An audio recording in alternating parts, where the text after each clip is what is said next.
For today's video, pag-uusapan naman natin yung overdue ko kay SpayLater nung January 5 kasi tapos ko nang ma-upload at ma-share sa inyo yung overdue ko kay Maya Advance Loan ni Maya Business, pati na rin yung kay Bilis. So, this time kay SpayLater naman. Anyway, hindi lang ako na overdue dito kay SpayLater, kundi permanent restricted na rin yung account ko sa kanya. So, ano nga ba yung possible reason kung bakit na permanent restrict yung account ko? Kahit isang beses lang naman akong na-delay ng payment sa kanya. At yan yung share ko sa inyo dito guys sa topic natin ngayon. At ano ba yung dapat nating iwasan para hindi mangyari sa account nyo yung nangyari sa account ko. Kaya naman kung interesado ka dito sa ating panibagong topic ngayon, keep on watching.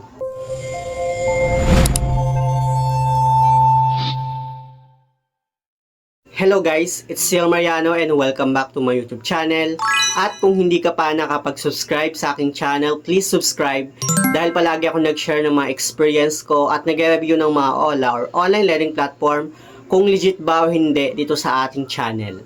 So, pag-uusapan naman natin yung overdue ko kay SpayLater nung January 5 and nabayaran ko naman siya pero nagkaroon ng problema yung account ko like na permanent restricted na siya.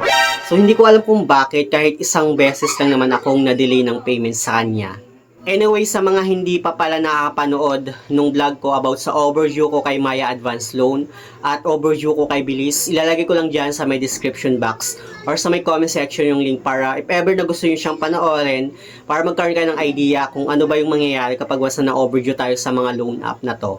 So, yung pag-uusapan nga natin ngayon ay yung overdue ko nga kay SpayLater nung January 5. And ngayon ko lang siya i-share sa inyo kasi nung January hindi talaga ako makapag-focus na mag-vlog, upload ng vlog. So, medyo naglaylo muna ako sa pag-vlog.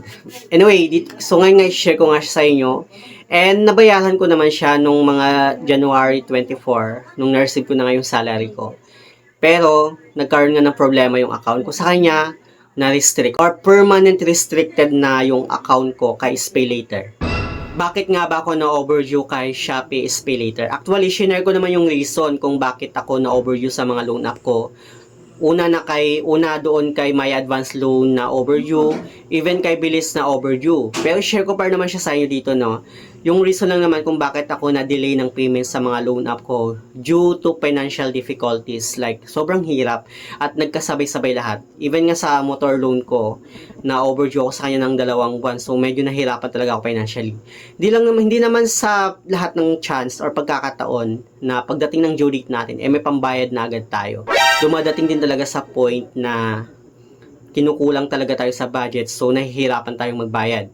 So, nung na-delay nga ako ng payment sa Shopee SpayLater ko, maraming beses tumawag sa akin yung mga agent ni Shopee. And sa dami ng tawag nila, 2 beses ko lang nasagot yung tawag. Pero bago yun guys, no, bago ko nasagot yung mga tawag nila, nag-email muna ako or nag-reach out muna ako sa application ni Shopee na madidelay ako ng payment at nagsabi naman ako kung kailan ko siya mababayaran.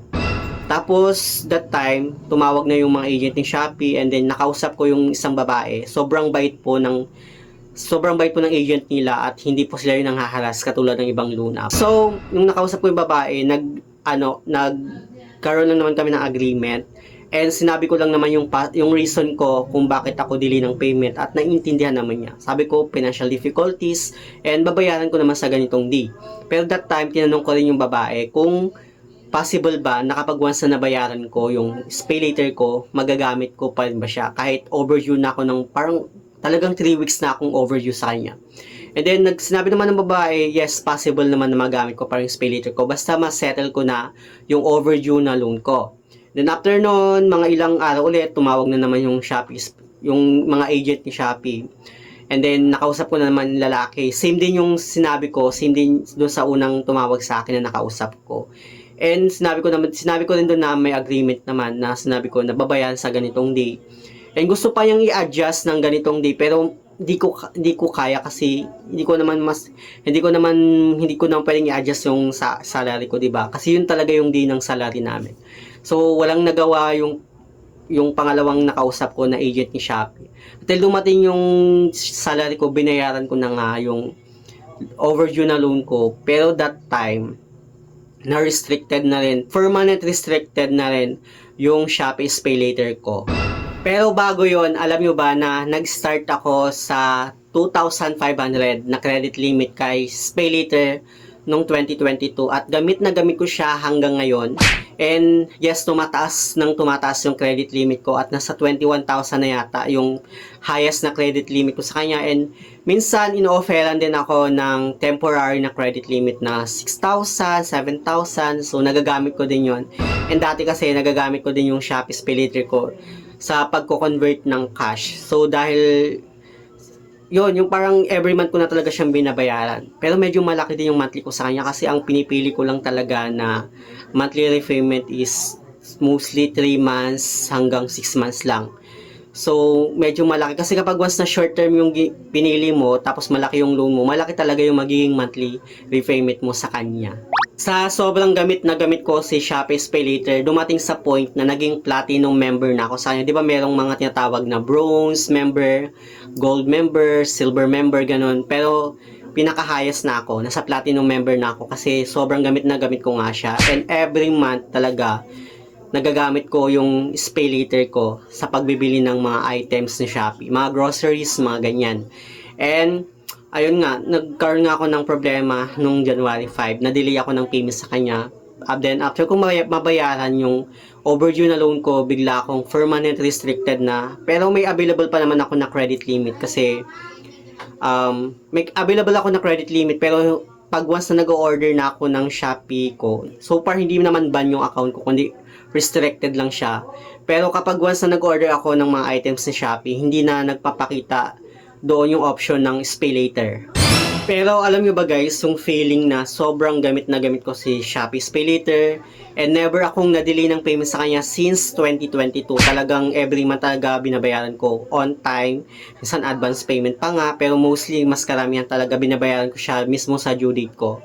And sobrang gamit na gamit ko. This January lang talaga ako na overdue sa kanya. So ano nga ba yung possible reason kung bakit permanent restricted na yung account ko kahit isang beses lang naman akong na-overdue? Yung possible reason lang kung bakit permanent restricted na yung account ko sa kanya is na-abuse ko yung mga voucher ni Shopee. Diba nga every month kumukuha ko ng mga groceries, mga yan, and lahat yon ginagamitan ko ng voucher. Talagang sobrang laki ng mga dinidiscount niya. Like 300, 400, hanggang 700 yung discount, which is yung mga voucher niya doon. So siguro yun yung reason kung bakit permanent restricted na ako at nakita nila yun sa system. At yun guys, yung dapat yung iwasan. Iwasan nyo na abusuhin yung mga voucher ni Shopee. So, kahit sabihin natin na isang beses lang naman ako na-delay ng payment, pero bakit ganun? Well, kapag once kasi na sobrang naabuso mo talaga yung voucher ni Shopee, papatawan ka talaga nila ng parusa at yung parusa nga talaga sa account ko is permanent restricted na siya.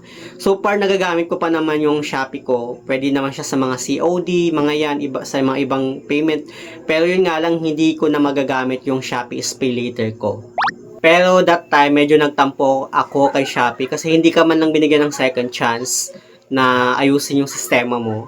Like sana restricted lang muna, tapos sinabihan ako na about yung sa mga violations ko, like na-abuse ko nga yung voucher ni Shopee. And dapat tanggalin ko yung ganun para hindi ma-permanent restrict yung account ko. Pero ganun agad, permanent restricted agad. Tapos isang beses lang naman akong na-delay ng payment sa kanila. So, advice ko lang no sa mga Shopee user dyan, lalong-lalo na sa mga ginagamit talaga yung Pay Later ni Shopee. Iwasan po natin na ma-abuse yung voucher ni Shopee kasi yun yung reason kung bakit nga na permanent restricted yung account ko. And magbasa din tayo ng ibang mga terms ni Shopee, yung mga rules niya para maging aware tayo para hindi din ma-restrict yung account natin. Yun lang naman yung gusto kong i-share about dito sa overview ko kay Pay Later. Anyway, sa mga meron pang mga questions dyan, feel free to comment dyan sa may comment section at sasagutin natin yan, no? Yun lang naman, sa mga hindi pa pala nakapag-subscribe sa aking YouTube channel, please don't forget to like, share, subscribe. Click the notification bell para lagi kang updated sa mga susunod na video. Thank you guys, thank you for watching, and see you on my next video. Bye!